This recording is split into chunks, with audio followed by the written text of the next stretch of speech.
பட்சி வந்து தங்கி செல்லுது அவை ஒன்றுக்கொன்று சொந்தம் என்றா சொல்லிக் கொள்ளுது நான் பிறந்தது தனியா மண்ணில் வளர்ந்தது தனியா பிழைப்பது தனியா உடல் உழைப்பது தனியா இடையில் வந்தது இப்போது எங்கே நான் சிரிச்சது தனியா அழுதது தனியா உறவுகள் அப்போது எங்கே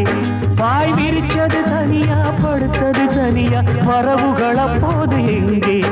அடி தந்தனத்தன்னாராதானா இங்கு தங்கினவனுண்டா தானா அடி தந்தனத்தன்னானா தானா இங்கு தங்கினவனுண்டா தானா நான் பிறந்தது தனியா வளர்ந்தது தனியா